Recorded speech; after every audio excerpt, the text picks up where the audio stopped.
आप देख रहे हैं अल्फा डिफेंस हिंदी में आपका स्वागत है।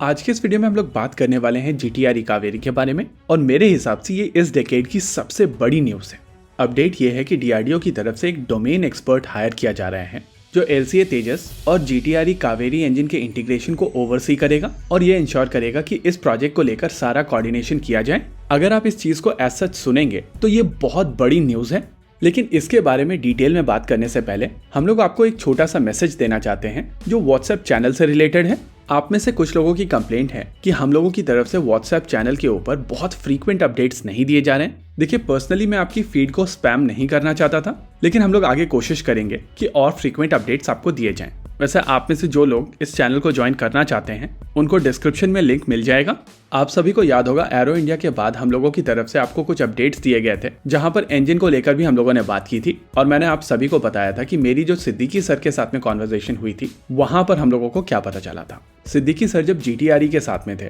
तभी उनकी तरफ से कहा गया था कि वो भारत सरकार से एक LCA तेजस चाहते हैं जिसके ऊपर GTRE कावेरी इंजन माउंट किया जा सके। देखिए, कावेरी इंजन अपने करंट फॉर्म में 73 किलो न्यूटन जनरेट कर सकता है और करेंटली LCA तेजस जिस इंजन से पार किया जाता है यानी कि GF404 IN20 इंजन ये 84 किलो न्यूटन जनरेट कर सकता है और कावेरी को लेकर जो टारगेट था वो 90 किलो न्यूटन का था। जब कावेरी प्रोग्राम को LCA तेजस प्रोग्राम से अलग कर दिया गया था तब तक ये इंजन केवल 73 किलो न्यूटन जनरेट कर रहा था और LCA प्रोग्राम से इसका अलग होने का मतलब था कि इस प्रोजेक्ट को ना ही फंड्स मिलेंगे और ना ही रिसोर्सेस, यानी कि इस प्रोग्राम के ऊपर जो साइंटिस्ट काम कर रहे थे वो भी दूसरे प्रोजेक्ट्स पर ट्रांसफर कर दिए जाएंगे। लेकिन कहीं ना कहीं GTRE के अंदर जो देशभक्त लोग थे वो अपनी कोशिशें करते रहे और उनकी तरफ से पहले भारत सरकार को कन्विंस किया गया कि कावेरी के ड्राई वेरिएंट को घातक UCAV के ऊपर यूज किया जा सकता है और वो प्रोजेक्ट उनकी तरफ से इनिशिएट किया गया। कावेरी को लेकर लगातार कोशिशें चलती रहीं कि उनको एक एयरक्राफ्ट मिल जाए, चाहे वो MiG-29 हो, Su-30 MKI हो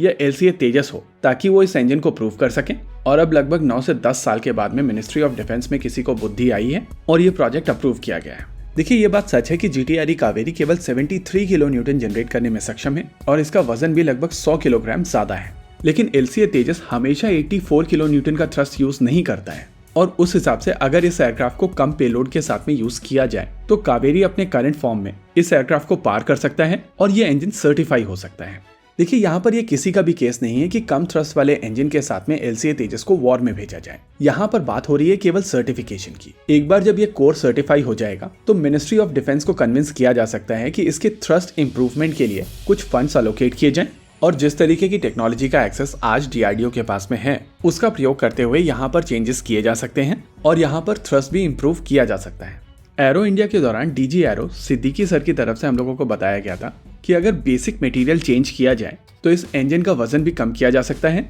और उन्होंने हम लोगों को एक एग्जांपल दिया था कि इमेजिन कीजिए कि एक LRU जो मेटल में लगभग 32 किलोग्राम का है और उसको आप रिप्लेस करते हैं PMC से, यानी कि पॉलीमर मैट्रिक्स कॉम्पोजिट से, तो आप सडनली 6 किलोग्राम का वजन कम कर सकते हैं। और इंजन में ऐसे बहुत सारे कंपोनेंट्स हैं जहां पर ये चेंजेस किए जा सकते हैं, यानी कि वेट रिडक्शन और थ्रस्ट इंप्रूवमेंट किया जा सकता है प्रोवाइडेड यहाँ पर फंड्स दिए जाएं। और फंड्स के लिए जरूरी है कि मिनिस्ट्री ऑफ डिफेंस में जो लोग बैठे हैं उनको कन्विंस किया जाए और इसी वजह से LCA तेजस के साथ में GTRE कावेरी का इंटीग्रेशन इस डेकेड की सबसे इंपॉर्टेंट न्यूज है, क्योंकि एक बार ये एयरक्राफ्ट अगर इस इंजन के साथ में उड़ता है और इंजन सर्टिफाई हो जाता है तब इन चेंजेस के लिए आपको फंड्स मिलेंगे और प्रैक्टिकली LCA तेजस का जो री इंजन प्रोग्राम होगा वहां पर आपके पास में इंडिजिनस ऑप्शन अवेलेबल होगा। देखिए, फिलहाल के लिए जो टाइमलाइन देखी जा रही है वो 2 साल की है और प्रोवाइडेड यहाँ पर मिनिस्ट्री ऑफ डिफेंस की तरफ से हर चीज को अप्रूव कर दिया जाता है तो यहाँ से 2 साल के अंदर ये इंटीग्रेशन प्रोसेस कंप्लीट हो जाएगा। लेकिन जिन लोगों ने ये चीजें काफी पहले से देखी हैं उनको ये चीज पता है